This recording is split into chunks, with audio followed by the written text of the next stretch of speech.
All right, welcome back to the Onebar and Lupagus show. I'm Onebar with a thirsty Lupagus. We got the latest Vikings news and nuggets, anything from draft to these fantastic contracts for agency. So stick around till the end. Hit that sub button if you've not subbed yet. We're trying to get to 15,000 subs. Let's go. Let's do it. Let's start with some draft news. Michigan Pro Day was a couple days ago. Vikings center defensive line coach Marcus Dixon there to watch. Obviously, Mason Graham probably out of reach for us, but Damn it. Getting the inside on Kenneth Grant up close and personal. Yeah, Kenneth Grant, and they have an edge rusher, Stewart, too. Guess an edge rusher's probably not in the cards. He looked like a round two guy, but yeah, I mean, let's focus on Kenny Grant.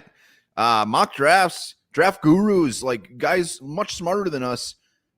I've seen Grant in round two in some pretty big boy mocks. So like this one's toying with my emotions so bad.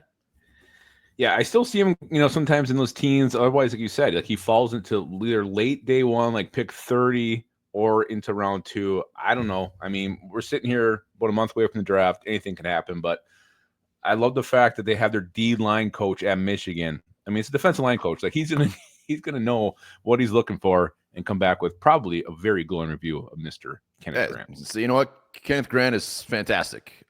He's everything we hoped. We need to draft this man. Could you imagine trading back and getting Kenneth Grant? I mean, I don't want to get too excited here, but there's nothing better. I have a mess in my pants right now. Thank you. Yeah, so that's big news. Other draft news. The Vikings met with Baylor wide receiver Monterey Baldwin at his pro day. Dude ran a 4.32. That's the gentleman over there. Yeah, 4.32. He's a small guy. He's like what, 5'9"? 5'9", $165. He's got that speed. He's a deep threat. He's a vertical threat. He can get wide open. He's also a good route runner. He's also very tough for a smaller dude. It sounds like he does not go down easily, just like me. He's tough. He's strong. So, again, a guy you don't really see being projected to be drafted in a lot of places. So maybe this is an undrafted free agent guy. Yeah, day 3 undrafted guy. But receiver, I mean, seems like he's in the Rondale Moore mold. So, I don't know. I kind of like something different. But it sounds like he can take Rondale Moore and throw him across the state. This dude benches 400 pounds.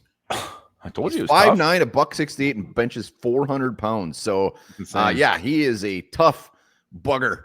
And clearly the Vikings are still looking at wide receiver. Yeah. So I'm sorry, Jalen Naylor fans, but we might need to buckle up. That's the big takeaway. They say they want to upgrade that spot, and they've brought in Rondale Moore, looking at some prospects here. So, hell yeah. Get used to these names that they visit with, because oftentimes, whether it's a draft pick or a undrafted free agent signing, they end up with some of these guys. We got a little more draft news too, but first let's go over to just a weird one. The Vikings sounded like they looked to bring back Josh Dobbs, which is weirder than I don't know. Anything? Yeah, I don't know. I don't get it. Like he was at his best when he was here, when he didn't know the playbook. Like when he came in and KOC was just whispering plays in his ear when it was like street ball. And then when he actually started getting into the system, running the playbook, he was horrible. He was horrible, throwing high, throwing wide. We couldn't beat the freaking Bears at home with Justin Fields, who was equally as bad on their side. I was kind of surprised they wanted him back. And I think when we had Kyle Sloter on the show, we asked him about this, like, why was he so bad? And like, he said stuff like maybe his agent's trying to, show that he can be a pocket passer, put this out there. And apparently Josh Dobbs is not that. Well, my biggest takeaway from this is not only how weird it was, but when it comes to the backup quarterback, I'm going to continue to say expect the unexpected, expect something weird, because this would have been weird as hell. And the fact that like he would have solved their issues, I mean, we don't know how serious it got, but they were obviously dabbling. So Dobbs is gone. I don't want to even talk about him anymore. I was going to say, how would you felt if the Pasternak came back home? Been like, I wouldn't have liked it, to be honest. It wouldn't have been like, cool. I just would have been like, that's bad. I'd rather have Nick Mullins, if that puts it into context.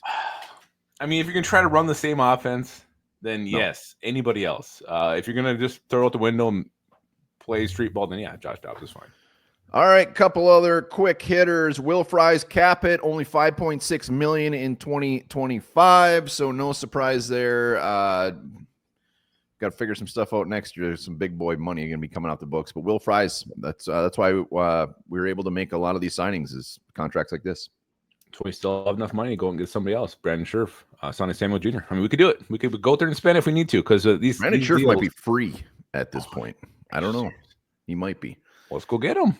Last draft nugget, and this is one that's been kind of pretty apparent, but the Vikings, Derek Harmon is on their priority list. Was that Ben Gosling? Ben Gosling, yeah, said priority. So he's heard it multiple times that he's a priority for the Vikings. So what does that mean? They love Target him. at 24? Or would you be willing to move up a couple spots? I mean, what makes someone a priority? I don't know. You're my priority, so that's all you need to know. Derek Harmon, I don't know. They're doing their due diligence on every target that we're always hoping the Vikings take. So we're going to be happy regardless round one. I know, but you haven't really heard anybody else with this priority tag yet. This is the first name we've heard as a priority guy. Well, they did a visit. Now there's priority. Maybe he just used top the 30 wrong visit word, too. I mean, he's one of the first ones we've heard come for a top 30 visit too. Yeah, no, I'm a Derek Harmon guy. So this is great news. I'm sure I've come around a bunch more priorities. I come around big time on Harmon, like just, talking to Ryan Roberts this week, how versatile he is, what he can do. Like even with the signings we made, he's going to have a role year one. Maybe a little bit slow like the Dallas Turner, but definitely a guy who could still make some of an impact as a rookie here. Those are the latest Vikings news and nuggets. If we missed anything, let us know down in the comments. Hit that sub button and we'll be here all effing week. Remember this, only 3 times in a modern era have we had a Final Four without any number 1 seeds. Really?